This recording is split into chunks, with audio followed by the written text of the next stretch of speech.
Great. Well, I think we're going to get started. Good morning, everybody.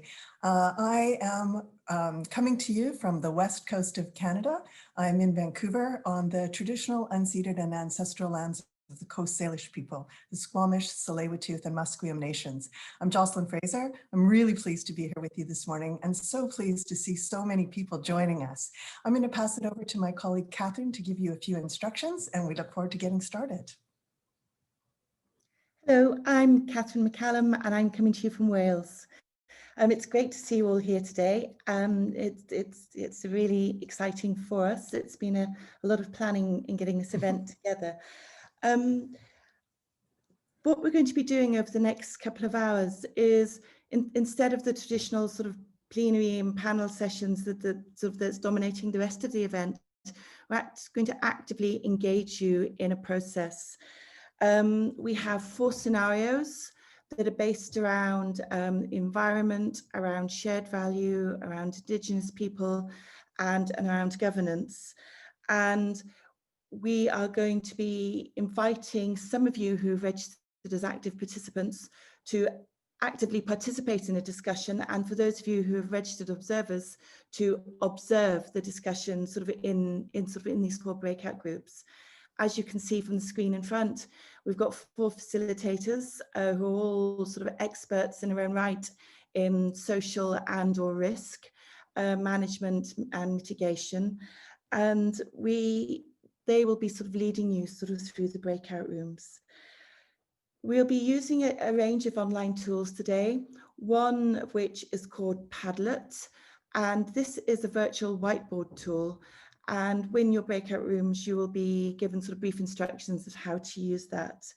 In terms of Zoom, hopefully you're all familiar with Zoom. The chat function will remain open throughout. So observers, please feel free to use the chat function to raise comments, discussion, questions. We'll respond to those that we can, and those that we can't, they will be noted and recorded. But we hope they will be able to have a parallel, quite a lively discussion in the chat room alongside of the active participants' involvement in the rooms. After the chat, we will be bringing you back. We'll have a short break, and then we'll be bringing you all back together.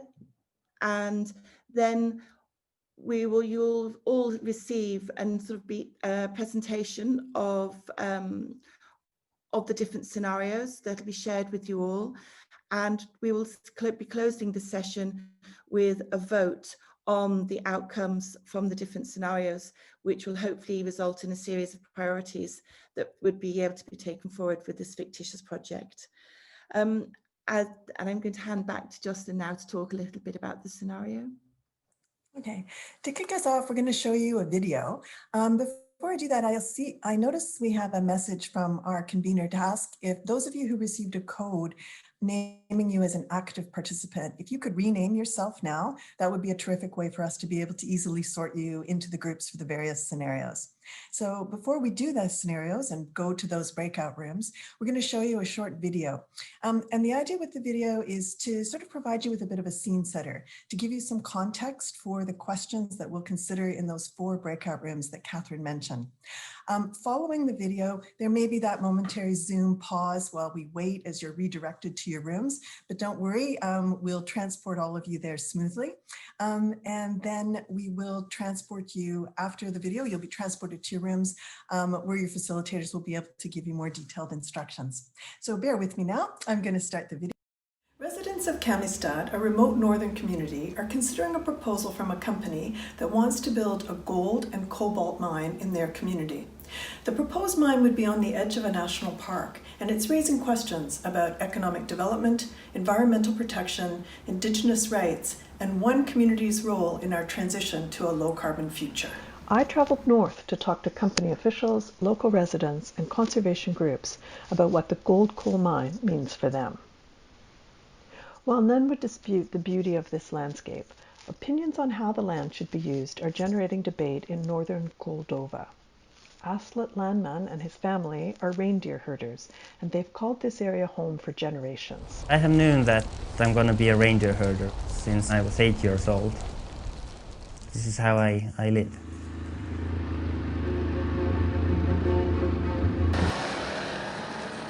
We have 150 words for reindeer.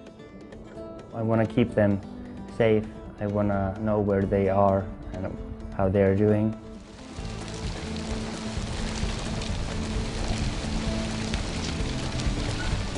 There's a history of gold mining in the area, with archaeological work dating it back to the Bronze Age.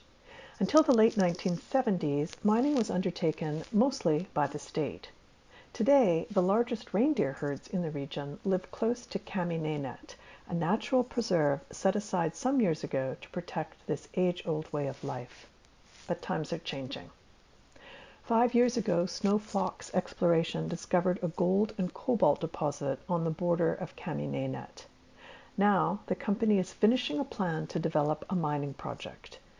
Company officials insist the mine can be built and operated safely and responsibly, and that it will be a strategic provider of cobalt, a critical raw material that's being hailed as a key to our transition to a low-carbon economy. Emma Johansson is the Social Responsibility Coordinator at Snow Fox Exploration. We have been working closely with the local people and are committed to building and operating the mine in an environmentally and socially responsible way. We have a strong record of responsible performance in other northern areas, including the Canadian Arctic. Last year we won an award for a caribou protection program we designed and delivered with Indigenous people. One of our first actions will be to clean the rivers polluted by the old state mine. Despite the company's track record elsewhere, some groups here are concerned. Zorg Toigo is the head of Moldova's leading conservation agency, Molcon. Every place in the world, nature is a very important thing, and I hope people save that next generation.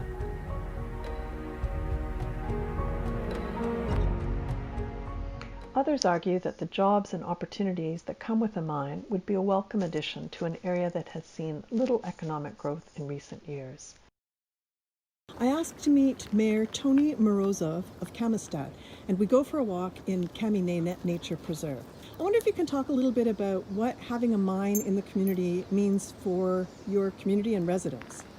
Well, it's rather exciting, both in the construction of the mine and both in the operation of the mine.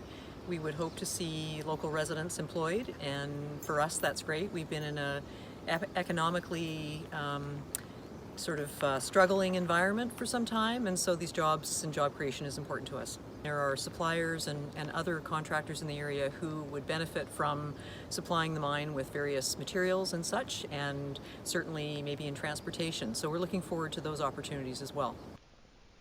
The economic argument is appealing to many, but herders and conservation groups have questions about whether financial interests will trump environmental and social concerns. One thing everyone can agree on is that the beauty of this land is priceless.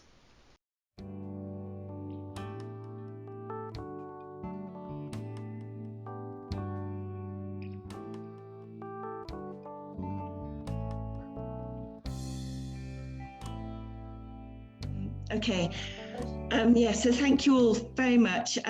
Fascinating discussions. I think Justin and I have both been sort of popping in and out of all of them, and it's been really, really interesting to listen to you all. As you're all aware, you're all in different discussion groups, and there are different scenarios. And what we'd like to do now is to ask our facilitators to each present what came out from their discussions. So if we could start with yours, Ruth, on environment, that would be really good. Sure. we had lots of excellent suggestions to answer the question, what could or should be done to address concerns about the mine's potential impact on reindeer populations. The proposal we saw in the further information was a supplementary feeding program, and also a fairly extensive multi-agency monitoring program. We grouped our ideas into 4 groups, actually, as they came up. One was about environmental compliance and assessment and that sort of thing. There were some very practical suggestions. There were a number of questions about other parts of the mine project, and there were suggestions around dialogue and stakeholder engagement. So our first suggestion, it's a combination of two ideas, providing benefit for the reindeer herders and their reindeers. So land regeneration of what we know are areas of land outside the mine gate that may be possible to regenerate in order to expand the feeding grounds of the reindeer herds, and also bearing in mind that the mine access roads are likely to it's feared that they'll cause a problem with ingress of other land users, and particularly snowmobilers and other recreational users, that there are designed corridors for safe crossings as part of the wider mine plan. And then our second is to make sure that this issue is addressed at the earliest opportunity, not just when the project has advanced too far to be stopped. And we feel very strongly that it must be part of an integrated, holistic approach to risk assessment, which covers every aspect of the mine and the operation. And what was really clear in our group is that, I mean, obviously we'd only had a very brief introduction to the project, but there were lots of questions from the participants and the observers about details of the proposals. So in a meeting to discuss reindeer, we realized we needed to know more about the mine and the operation. The third thing is that we felt there should be a binding commitment to changing operations if impacts on reindeer are found to be unacceptable. And so the monitoring scheme that's already been sketched out must have clear indicators and thresholds to make that happen. Could we go to full screen for the presentation? It's popped out. So that's our feedback. Catherine, we're seeing. That's great. Thanks so much, Ruth. It's, I mean, it sounds like you had a really interesting conversation, and I'm very impressed by the willingness of the group to really look at these issues in a holistic manner. I mean, it's often said the devil's in the details, and it sounds like we've had a great discussion around the importance not just of looking at a supplemental feeding program, but ensuring that there's good conservation and good protection of the land and appropriate assignment of its uses. So great summary, thank you. Let's move over now to Mark Proctor, who's going to give us the same sort of summary from the governance section. Hi there, can you hear me? Oh, okay, yeah. Hi, Mark. Hi there, Jordan. Okay, well, it was a really fascinating discussion, and I think I was very fortunate to have a huge amount of expertise spread across my group, really. There was a frustration, I think, that, you know, this sort of sounds like the same old thing again and again, which I suppose is quite good, really. There was regular, some form of formal, regular community engagement process was seen as key, which I think we'd all agree with, really. But I suppose my second point here was one that came through very loud and clearly, which is that the fact that there were 2,500 complaints meant that maybe they should go back to the beginning. Maybe the mines shouldn't even proceed. Maybe we should go back to the very beginning of the process and engage people properly. And then the third thing was there was a need to ensure that there was provincial and federal policy laws, and that the regulatory framework had to be transparent and clear. So yeah, really good stuff, I think. Thanks for that, Mark. Again, I mean, I dipped in and out of all of the different scenario groups, and it was a really interesting discussion, sort of in the governance room, and it is, you know, engagement is key, isn't it? You know, we just see again and again how people set up sort of anti-mining networks, anti-mining groups, and what drives that? You know, is it the lack of engagement? Is it the lack of consideration? People, from what I'm hearing and seeing, is people do increasingly feel that they are almost like fobbed off with a message that is sort of, that doesn't really consider the local context and doesn't consider sort of the local values and what people really do value. And so hopefully some of these ideas, even though this is a fictitious scenario, some of the things that are coming out of this, I think, you know, there's a strong message here of how the mining sector and exploration projects in particular could actually rethink their practice on the ground. So thank you so much for that. We're going to move to the Indigenous peoples scenario next, which I also had the pleasure of dipping in and out of. And again, an absolutely fascinating discussion. And I look really forward, you know, to hearing how Ed sums it up.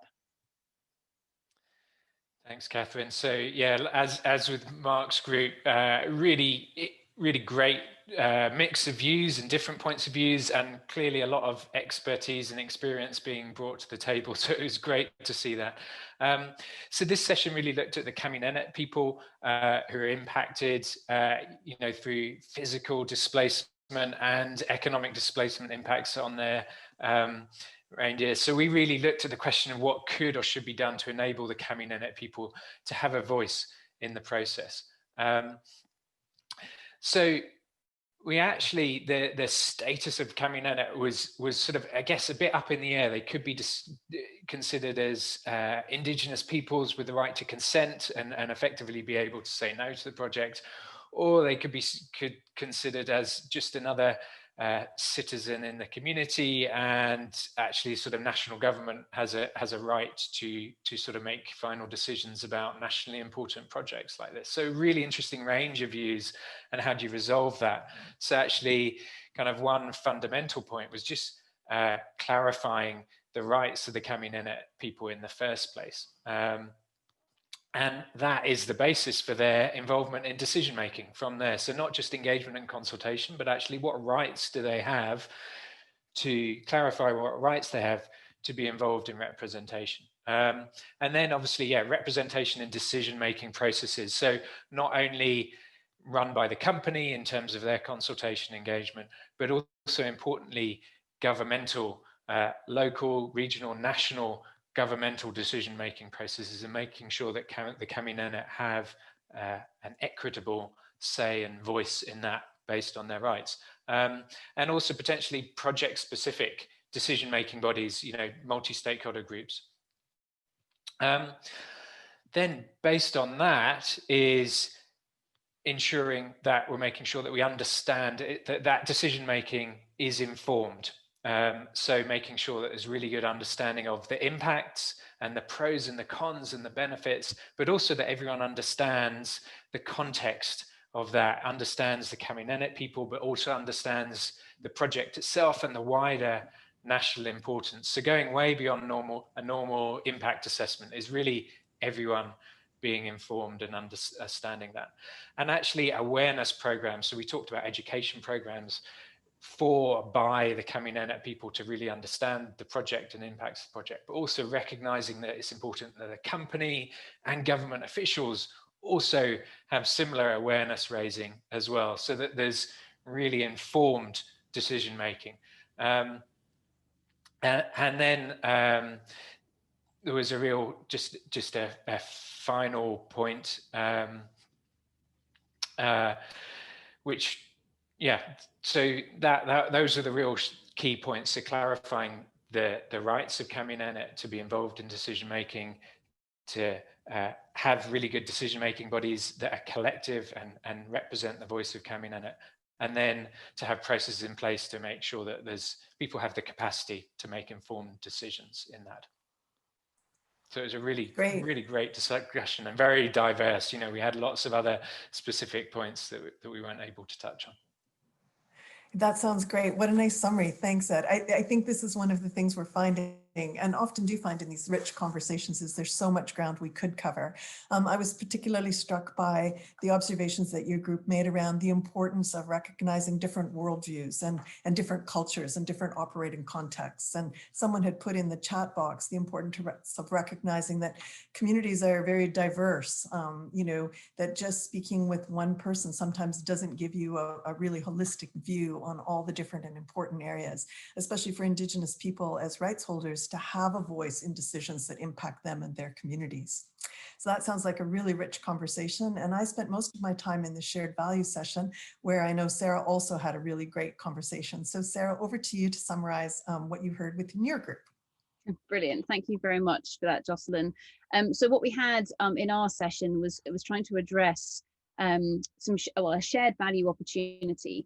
So what we looked at was that within the main river in the region, there is an inflated level of arsenic, shall we say. We don't know if it's naturally occurring or if it is a result of previous mine workings from back in the 1970s. And what the exploration company have put on the table as an opportunity is, well, they need to be able to extract water from the river for processing activities. And as part of this, actually, they could remove some of the arsenic from the water, and so therefore improve the quality of the water flowing through that river. Now, the water in the river is not actually used for drinking or anything like that by the local community, but it isn't an opportunity that's on the table. And so what we explored here, and it was a great conversation, because we were saying, well, actually, is the water treatment plant really shared value, or does it just sound like a nice idea that maybe ticks some boxes? So what's going on here? And so what we really discussed was that there were three main things that emerged. There were many other suggestions, by the way, so our little Padlet board is just covered in ideas, so thank you everybody for that. But three key things, and I think they actually very much echo what we've heard from the other three groups as well. So firstly, really get a good communication and consultation strategy that really focuses on building trust between those different groups. Bearing in mind, it can take a long time to build trust, and also some of those parties around the table may well change with time, because it takes a long time for these mining projects to happen. So actually, there may be new people that you need to bring in and also listen to their perspective as well. So what is that clear communication strategy with regards to building trust? Also echoing, so the second point, echoing very much one of the ideas that Ruth articulated for the first group, which was make sure that if this water plant is going to be a real thing, it has to be included within that environmental impact assessment, and or going beyond that, that integrated and enterprise-wide risk management assessment. So we need to look at it and say, actually, is this going to deliver value in the way that we anticipate for all of those different parties, or has it been skewed over to one particular place? So therefore, it is actually no longer true shared value for all of that different group of stakeholders that we have there. So integrating that into those early plans, so getting all of that up front. And then the final aspect here was, if the water treatment plant were to be built, making it very, very clear who would do what going into the future. Because within mining, we're very good at building infrastructure and then handing it over to a local community, and the mining company thinks they've done a great job, but they've actually handed the local community a massive problem, okay, and all of those white elephants, as it were. So this was a case that whilst Snowfox had considered this to a certain degree, there were more things that could be built in here. So ongoing monitoring of the water quality. What about training for people to make sure that they understand how to properly operate this plant? What about maintaining the plant? What about the fact that actually in 30 years time or so, when the mine comes to an end, the technology in that water plant may be obsolete. So how do we go about constantly improving all of that? And that was something that I think people in our group felt was important to at least put a plan on the table first before a decision could be made as to whether this was truly an opportunity for shared value, or it might be a red herring, just to use a fish analogy for our water quality. And I will stop there. Thank you very much, Jocelyn.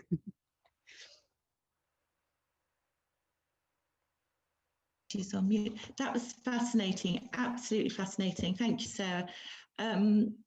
Again, you know, it's about transparency, isn't it? And it comes through every single group, the importance of transparency, of strategic thinking, of working with and not doing things for that, and sort of really for the mining sector to take a leap of faith that the host communities in and around actually have some value and have something of value to contribute, and are not there just as sort of blind recipients to receive some philanthropic gifts. And I think it's been really, really interesting, and I think it's all through the scenarios.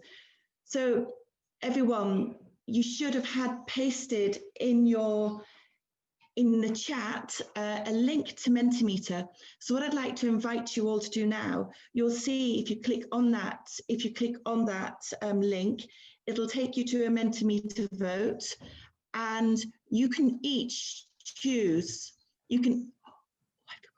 I'm going to rewind, and I'm really sorry. I'm going to rewind. I'm not taking you to your Mentimeter vote yet. I'm first going to ask you to consider something else before we do that. So I beg your pardon hugely. In terms of the 4 scenarios that have been presented today, we've seen the importance of engaging with people effectively and meaningfully, considering the environment as well as looking at the profit aspect of the project. And Jocelyn's going to talk to you now a little bit about something called the triple bottom line. So this is a concept that's probably familiar to many of you. The term was originally coined by John Elkington, who actually is our keynote speaker in the Future of Mining panel that's coming up a little later today at about 6 p.m. UK time. So for those of you who are registered for that, I'm sure you'll find the conversation there very interesting as well. But in a nutshell, the idea is that companies shouldn't just look at a financial bottom line. For effective and good projects, they need to look at a triple bottom line, one that puts an equal weight on social considerations, economic considerations, and environmental considerations, or as it's been so nicely summarized here on this slide, as people, planet, and profit. So as we go to Mentimeter, one of the things we're asking you to consider as you select the top 3 recommendations from your perspective for this particular project, we'd ask if you could keep this idea of a triple bottom line in your mind as you make your selections. And then Catherine has said she's sent out the link. You'll see that in the chat box. And I think she'll come back on to give you just a little bit of explanation about what we're hoping to achieve with the Mentimeter vote.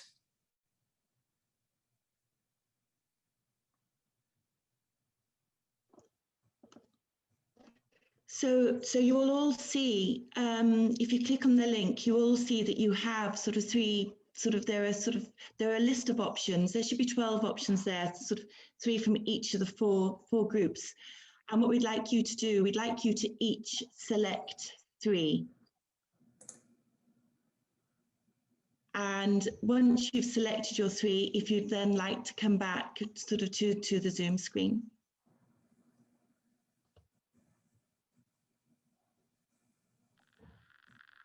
Catherine, I don't see any options. I just see a fixed screen that says item 1, item 2, and item 3. If you look in your chat, if you go into the chat function, you should see in the chat there's a message. Yeah, I did that. And if you click on that message, it should take you through to Mentimeter. Yeah, I did that. And I did get a voting form. Anybody who doesn't have a voting form yet, if you just refresh your screen. I've got it. Yeah. Okay, if you refresh, it should be there.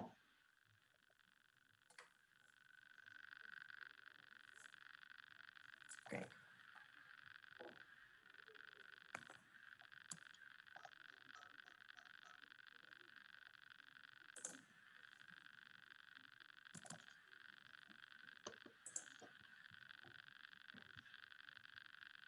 Wow, interesting. I love that you can see the votes as they come in, and we have an opportunity to really see how people are evaluating the different choices. Yeah.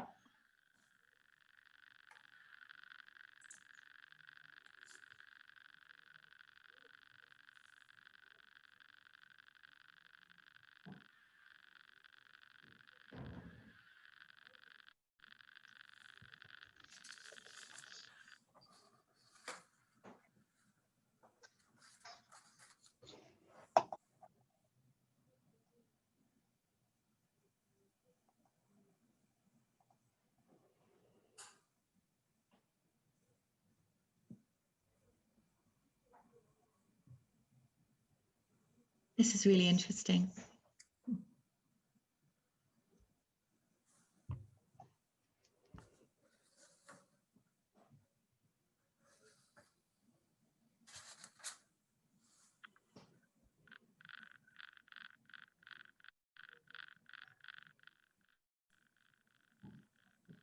So I think just about everybody has voted.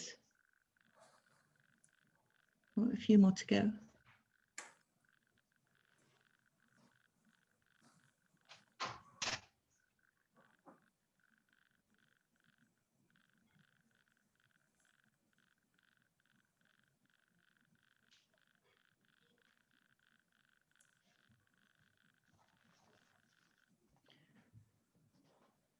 We certainly have a front runner in your voting. You all see it's really important that the impacts of the mine are made clear, and the opportunities for both environmental rehabilitation are both communicated and held to. This is obviously something that is the priority, and I think it's a priority in most mining projects if people are given the opportunity. So it does come down to the impact assessment, having a really detailed impact assessment.